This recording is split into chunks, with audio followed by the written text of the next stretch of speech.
So I'm here in Prague for just a few days. I'm here for the 16th Queer Film Festival, and I met Damien last year. Hey. Around about this time. I was just here on a holiday with Alice, and yeah, we totally connected, and we realized we have quite a lot in common. I came back on Damien's invitation, and yeah, we're just having a chat in a park, a beautiful park, before I fly back today.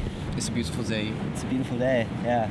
Now we're sitting in Rigrovi Sari, which is like a beautiful park with a nice view over the city. I think for me it was always like that in a way. Like I never really identified either as a girl or a boy when I was a kid. Now I've been in transition for a year. I don't document myself or anything like that because I don't really feel the need to do that. When I turned into my late 20s, I realized that I didn't grow up in a certain way that I wanted to, or something like that. Right. You know? Like you felt like something was missing. Yeah, something like that. And I was never really I would say a girly person. Uh-huh.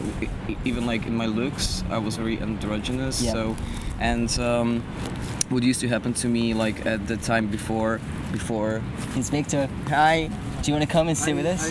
Yeah, we're filming. Hi. How are you, Victor? Yeah.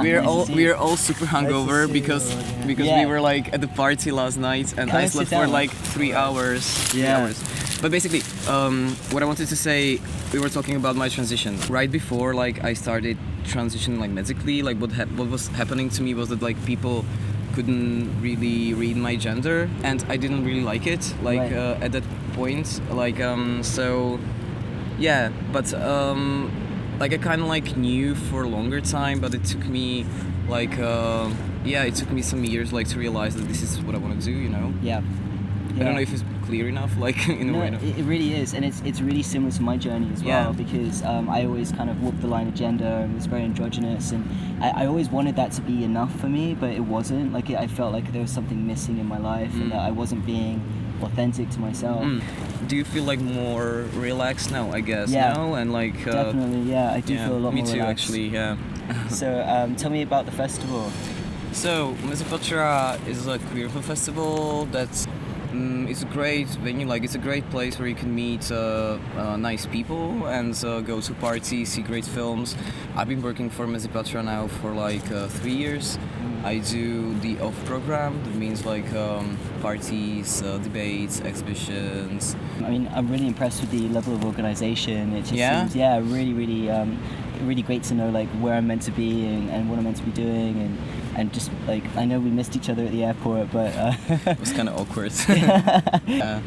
And we had a debate that was yesterday. So yeah, it was called Talking About My Generation, and it was hosted by yourself. And The organization, I found it here. Yeah, Transparent. Tell me a bit about Transparent. Mostly we do advocacy, we talk to journalists, we do our own blog, and we do support groups.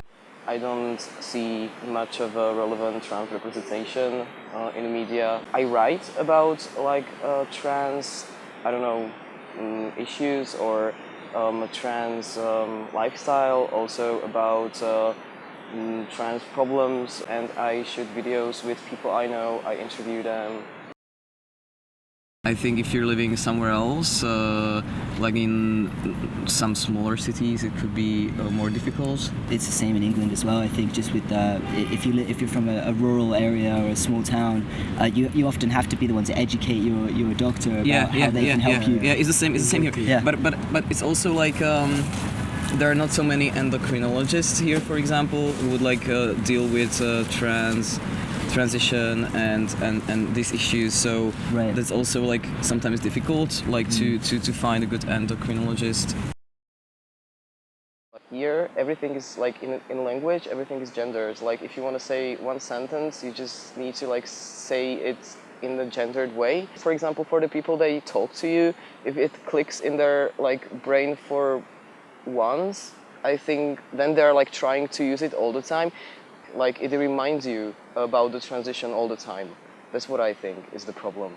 That you have to think of it basically whenever you want to say something or whenever like somebody tells you something, you know, that you're afraid that they will misgender you. You're I don't know, afraid to say something in that way. You know, I think it's very difficult. For the community, like the occasions when people meet are usually when they have or together, like in a group meetings, is when they have like appointment with a doctor.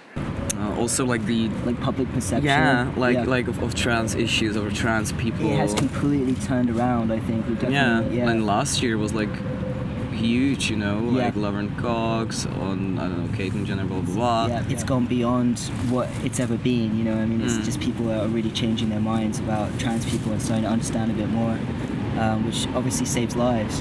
Yeah, I remember when you were here last year, you told me like when I asked you about the things you do, and you were like, you wondered if there will be a time when Nobody cares. Yeah. Yeah, and we kind of do ourselves out of a job, you know. Yeah. 'cause- Yeah, I'm excited about that time. I think that. yeah, it's me gonna too, be- but I don't know if we can like It's but- not there yet. Though. No. No, by any stretch. no. And we can't stop really until every single country has, you know, until the murders stop and, you know, And the law is like laws change. yeah.